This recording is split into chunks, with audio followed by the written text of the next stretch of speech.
So I decided I'm going to go to New York to see Stieglitz at New York Live. So I hitchhiked.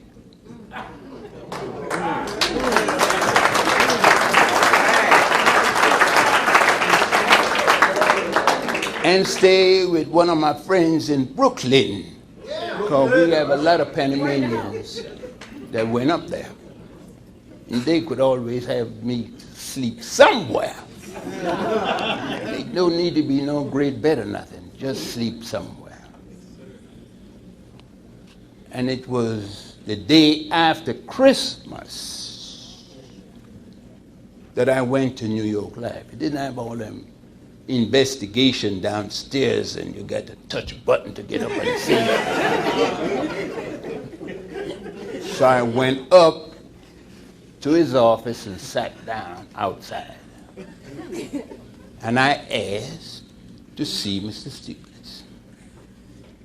And the lady had me sit down for hours. And I never moved. And in the early afternoon, I saw this guy came out.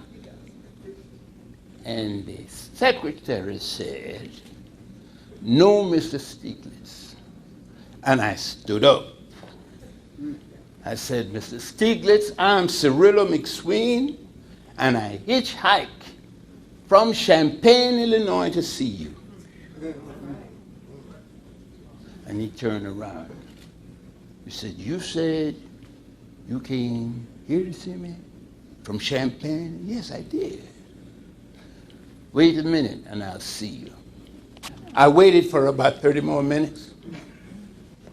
And when I came in, he asked me if I needed my shoe shine or whatever. I guess they had some guys walk around when the big executive wants shoe shine. They shine the shoe. I tell him, "No, I didn't. I don't need no shoe shine." In my mind, I'm not here for that.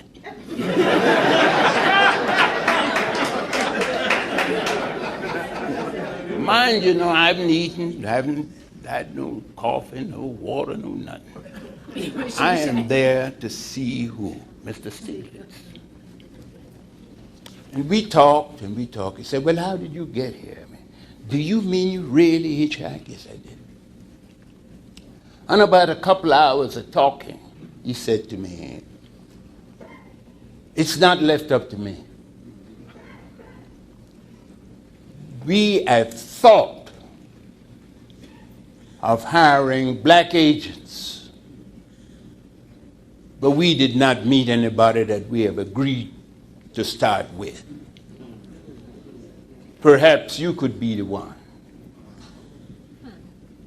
He says, "But there are 3 areas you'll have to decide where you're going to work. It has to be in a large city."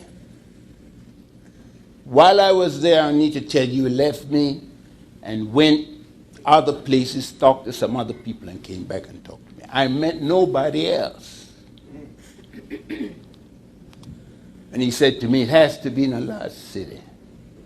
It has to be New York, Los Angeles, or Chicago. But you got to be on your own." I said, "Okay. I'm going to select Chicago. I've been all 3 places and many other places, but I just preferred Chicago." And he said, "I'll set up a meeting with you, with a vice president named Monsell." Now we talking about 50 years ago, but it's like yesterday. And I went, made the appointment, and I saw Monsell. He says, "Now let me tell you what we're going to do."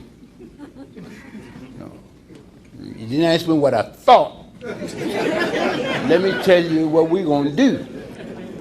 What we're going to do is that you need to be able to live here, and you need to change your visa."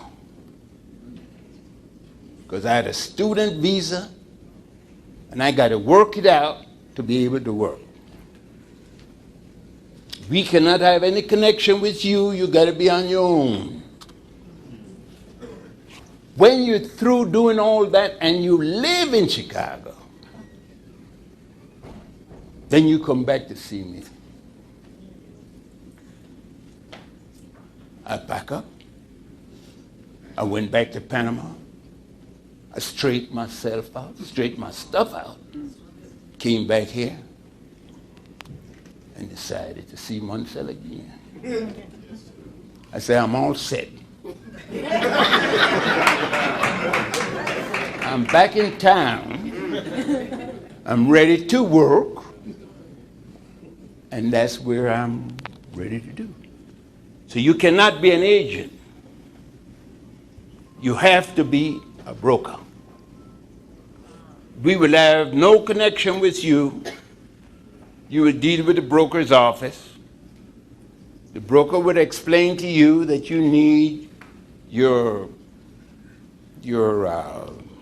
book with New York Life manual, and you'll start. I had no training. Nobody talked to me about no income.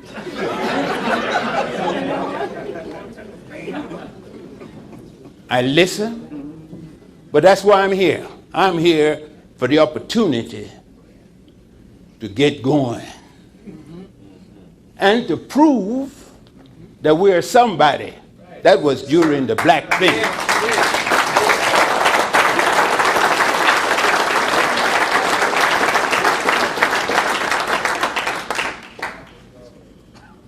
I got me an office out at 63rd and Cottage Grove. Anybody know in Chicago? Know that's there.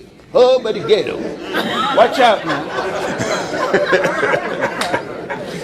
I'm in the ghetto. All the way in the ghetto, too. I'm in there for a couple months, 3 months. At the University of Illinois, I couldn't distinguish when a drunk was a drunk.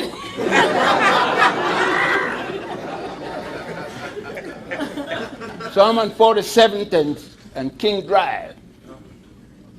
And a drunk came by and he says, I was handing out things, you know what I mean? You want $10,000 insurance? I'm busy working. Don't know anybody, just working. Just get somebody who would listen to my mission, my sermon, as we call it. This guy said, you can sell $10,000. I said, yes, I can.